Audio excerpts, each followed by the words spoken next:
এই মুহূর্তে বড় খবর। আপনারা জানেন যে ফুরফুরা আইএসএফ চ্যানেলের তরফ থেকে মানুষের কাছে সত্যটা চোখে চোখ রেখে মানুষের কাছে সত্যটা বাস্তবটা তুলে ধরে।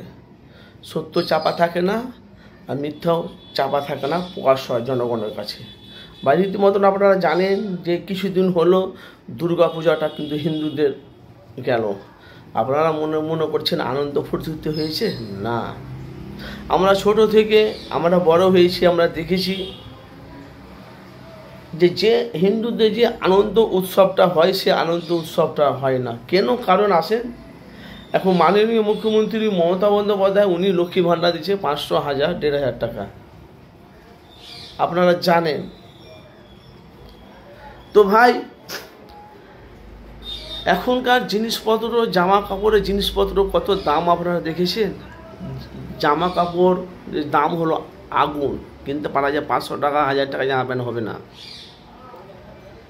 কিন্তু সোশ্যাল মিডিয়ায় যে কথাটা আমি মানুষের কাছে তুলে ধরেছি, সোশ্যাল মিডিয়ায় কিন্তু ব্যাপক হারে আমার ভিডিওটা কিন্তু ভাইরাল চলছে। তো আমি পীর আল্লামা ইব্রাহিম সিদ্দিকী চাচাজানকে প্রশ্ন করেছিলাম। তো আমি দেখেছি, ছোট থেকে দেখতে পাচ্ছি হিন্দুদের যেভাবে মুখে আনন্দ ফুর্তি আনন্দ থাকে, ওদের হাসি ফুর্তি থাকে, সে হাসি ফুর্তিটা নাই কেন?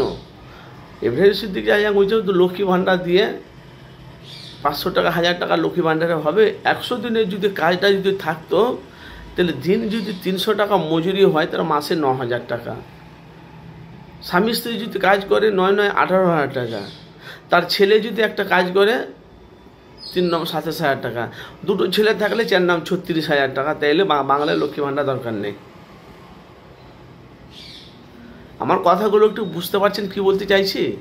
তাহলে 36,000, 18,000, 21,000, 9,000 টাকা তার মাসে যদি 100 দিনের এক মাস কাজ করে যদি যে কাজটা করে 100 দিনের কাজগুলো যদি হতো, 100 দিন মানে 3 মাস, তাহলে বলেন ভাই সংসারে কাহারে অভাবে কম পড়তো? অভাবে কম পড়তো না। আর এই ভিডিওটি কিন্তু আমার সোশ্যাল মিডিয়ায় ব্যাপক হারে ভাইরাল চলছে, যেহেতু আমার ইন্টারভিউ, আমার বক্তব্য, আমি নিজে প্রশ্ন করেছিলাম। তো ভাই, যেখানে মানুষের প্রয়োজন সেগুলোকে নিয়ে মানুষের কাছে ইন্টারভিউ নিতে হবে, বাইট নিতে হবে। অনেক দিন ধরে খালি খাতা খোলাখুলি হচ্ছে, এটাই কিন্তু ব্যাপক হারে ভাইরাল চলছে। শওকত মোল্লা, তহা সিদ্দিকী, আব্বাস সিদ্দিকী, নওশাদ সিদ্দিকী, এগুলোকে নিয়ে এরা তোলপাড় করছে শওকত মোল্লা। কিন্তু ভাই আমার বাংলার তো কিছু তো মানুষের চাহিদা আছে। আরে বাংলার মানুষও কিছু বিপদে পড়ে আছে, সেগুলোকে তো উদ্ধার করতে হবে। ভাই আপনারা বলেন, বক্তব্য তো আপনারা শুনছেন আমার ফুরফুরা আইএসএফ চ্যানেল থেকে। তো আপনারা বলেন যে আনন্দ ফুর্তিটা আছে, আপনারা বলেন। আমাদের মুসলমানেরও কথা আমি বলছি। দুর্গা পুজো না, আমাদের রমজান মাসে, মাহে রমজান মাসে কুরবানি ঈদে, ঈদুল আজহা, মানে ঈদুল আজহার, ঈদুল ফিতরে, এসব সময়ে যদি কেউ 105 দিনের কাজগুলো করে ভাই, তাদের সংসারে কত আয় উন্নতি হবে আপনারা জানেন। কিন্তু ভাই হাত বাঁধা আর বলা বলি কথা। ভাইজান, আমাদের পশ্চিমবাংলাতে যেভাবে দুর্নীতি চলছে, এ দুর্নীতি কিন্তু বন্ধ হবে না। কেন জানেন?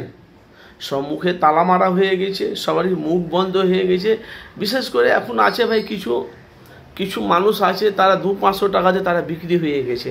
তো ভাই আপনাদের মূল্যবান মতামত জানাবেন যে ইব্রাহিম সিদ্দিকী যে চাচাজান কথা যে বলেছে 100-র মধ্যে 100% আপনাদের মতামত কি বন্ধুরা? কমেন্ট বক্সে মতামত জানাবেন। ফুরফুরা আইএসএফ চ্যানেলে আপনারা অবশ্যই কমেন্ট বক্সে মতামত জানাবেন।